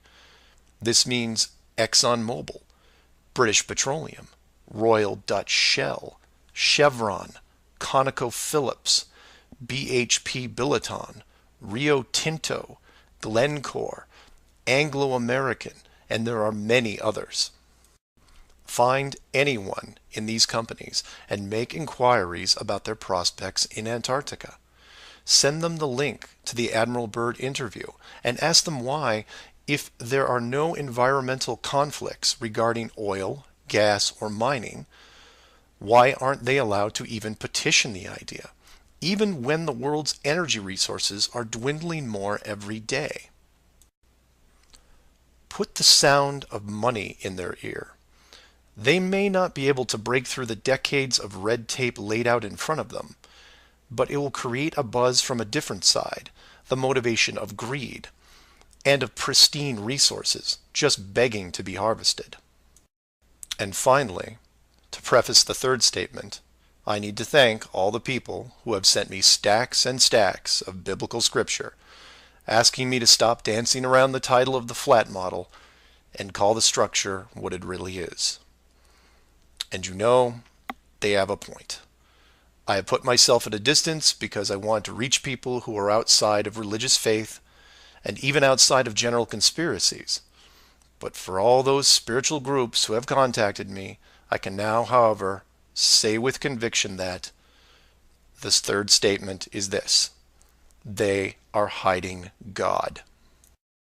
Despite what labels I put on the flat model structure, the oldest names are from the oldest texts, one of those being called the firmament. If the firmament was indeed discovered in 1956 and it was deliberately hidden, then the ruling authority not only hid the structure, but evidence of the builders. And by builders, I mean creators, and by that, I mean what people define as God. Hiding God could be considered one of the worst ideas of all time. And if you are a person of great or small faith, you have a vested interest in any evidence that would solidify and vindicate your years of dedicated service. If a structure was found that had, for all intents and purposes, the handprint of God on it, then the ruling authority has no right to keep it from you. There are billions of people on this world who have personally dealt with the concept of God and would like to know for sure if these beliefs are well placed. Or, in short, you want to know the meaning of life. It's out there, and it's been hidden from you. Your motivation is clear. Go to your church leaders, your congregation, and tell them science probably found evidence of God in 1956 and decided to keep it a secret. If you know people of religious power, send this up the ladder. Get the word out and see what comes back. Between these three statements and questions, people will talk to people who will talk with others and eventually reach someone who knows. This isn't a grassroots or groundswell movement that takes a long time, because the system that has been used to mold and control you these past years has been based on speed, and by that I mean real time. All it takes is a single video, a memorandum, one whistleblower, one key person, and everything changes, not in months or weeks or days, but hours. And in those hours, everything changes because of the speed. People all over the world wake up and look at the sky with new eyes, and things start to get better. One person, that's all it takes. One person to come forward and share what has been hidden for so long. Maybe someone who is tired of all the games. Maybe someone who has gone year after year burdened by such a heavy secret. Maybe you, who are listening right now, who is looking for a reason to come forward. This is it. And if you don't want to walk into the light and be the hero, I understand. But if you can't, for whatever reason, then be anonymous. Share the message and help us make this world better, because it can be better. For everyone else, give this person an opening. Give them the opportunity and give them the support they need to help reclaim what's left of our civilization, because we need it now more than ever. I will keep spreading the word for as long as I can, in hopes that everyone that hears it starts seeing things with new eyes. And I encourage each of you to do the same. And maybe one day we will learn to treat others better than we treat ourselves. Astronauts to the moon. Flat Earth Clues, Part 11, Souls in the System. This is part of a series of clues that can help you get your head around both the design of the flat Earth system we live in and who has been involved in the deception to hide it from you. This clue looks into the recent past, or more specifically, an odd but interesting piece of conspiracy lore. What I hope to show here is an example of how an enclosed system, once revealed, can change the world very quickly and in ways you may not have realized. To start, we need to go back a little ways to a controversial 2004 documentary called Astronauts Gone Wild. For those of you who missed this strange little gem, the summary is this. The producer-director Bart Winfield Sibrel went out to prove that all the moon landings were elaborate hoaxes. To do this, he set up interviews with the Apollo astronauts, giving them the impression that the interview was just routine. He then produced a Bible and asked each of the astronauts to swear on the book before the interview started. The interview was then supposed to be a series of detailed technical questions designed to trip up the astronauts. During the process, there was quite a bit of tension and some very uncomfortable moments, including one actual fist fight. Now, I'm not recommending that anyone actually go out and watch this hour-long documentary. For me, the astronauts have had to live with this guilt a long time, and leaving them alone seems like the humane thing to do. What interested me, and moreover what piqued my interest then, wasn't the unoriginal questions the reporter posed, but how the astronauts reacted to the Bible itself. None of the Apollo pilots would put their hand on it and swear that they went to the moon. In fact, most treated the book like it was made of plutonium. This puzzled me for years because it went against the basic rules of any cover-up, one of which is lie about everything. Now, the pilots of the Apollo program had done many interviews over the years, many televised, and had been going through their song and dance without really any instances of contention. So why not just go through the motions again? It is, after all, just a book, right? People lie under oath all the time. It's called perjury, and every country has an extensive system of laws and punishments to deal with it. These punishments don't seem to stop the people from committing perjury, and you can read about it almost every day. Furthermore, the astronauts were not in court. This was just a room, sometimes their own home.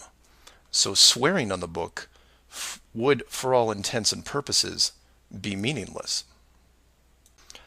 And this sat in the back of my head for years, because it didn't make sense. Why would astronauts, trained by a very large military science program, be afraid of just putting their hand on the book and just tell one more lie? Well, for them, it may have been more than just a book. It may have been a symbol of something much bigger. You see, for you, me, and almost everyone else, a holy book is a symbol of faith, because the creator or creators have yet to be revealed. But if you knew that the creators were real, then the book becomes something much more tangible, more relevant, more sobering. Or more to the point, the Apollo astronauts would have been let in on the enclosed system during their tenure with NASA, and over the decades, this system created certain truths for these men, one of which is, someone could be watching. Now, whether the builders/creators are actually watching every little thing we do can be debated, but if you have proof that they are real, then the thought of your every move being scrutinized is a very real possibility. This is what you and I may suspect, but don't feel. The Apollo pilots, however, are a different story. If they were shown how the world really looked, then their attitude towards the book takes on a whole new meaning. In fact, it didn't have to even be a Bible. It could have been an encyclopedia or a piece of wood, because it was the idea that made them pause. And if you're still not getting it, then I'll ask you directly. If you actually saw some of the creators' handiwork and knew that there was a chance you were being watched, and there was a scorecard involved, Would you swear against that and lie about something? Would you roll those dice and take the chance? Or to put it another way, everyone has gotten frustrated about something, then looked up and cursed the sky. Would you still do that if you knew that a creator was up there and possibly listening? That's just one example of how knowledge of the enclosed system changes people. The astronauts didn't want to roll the dice and lie because there was a real fear of retribution. And while they were confident that a bolt of lightning wasn't going to strike them down, they also weren't going to push their luck. And we all take on the same approach in daily life. Everyone who drives has run a stoplight. We know when we see the yellow light that it's too far away, so we hit the gas and hope for the best, especially if the traffic is light and we aren't putting anyone in danger. But you take that very same intersection and put a red light camera on it, well, then things change, don't they? Do you hit the gas and roll the dice? Not a chance. You hit the brakes and hope that you can stop in time because you are being watched. You may not be a model driver by any sense of the word, but you understand this rule and this place, and you don't break it. And this one aspect is why I'm pushing so hard to see the enclosed system revealed. Because as a civilization, we seem to be only as good as what we can get away with. This isn't an issue with freedom, it's an issue with doing the right thing. You know that running red lights is a bad idea. The camera is a reminder of that. Imagine all the things that would change for the better if the enclosed system was revealed. Would you lie to hurt someone? Would you rob a bank, commit fraud, or embezzle? Would you steal anything unless your life depended on it? And while people would still get angry and fight, would they maim each other? Would they kill? Would anyone knowingly commit murder? Would you bully or extort people for profit? In fact, knowing that the world was created, would you do anything malicious towards anyone? If the world is not a globe, but instead enclosed, then wars end. Hate crimes end. Maybe not overnight, but quickly. Because you may be, for the first time in your life, actually accountable for your actions. You realize now that you are a very real soul in this enclosed system, and you have a responsibility towards your fellow man, one that can be boiled down into one simple rule: treat others better than you treat yourself. This is why it's so important to show the world as it really is. This is why I am asking the authority itself to open the door and let this secret come through. You've kept this hidden for too long, and the people who live here with you have been through enough. This isn't about money or power anymore. It's about our very souls, the essence of who we are. Wealth and titles don't define your heart. Hiding the entire world may have seemed like a good idea at the time, but we have gone way beyond that. Have you actually seen our home recently? This needs to be fixed, and it needs to be now. The people won't forget the deception, but they will forgive you for it, because a truth like this will make them more noble, something we should have been since the beginning. So do your own research, and always, always ask questions.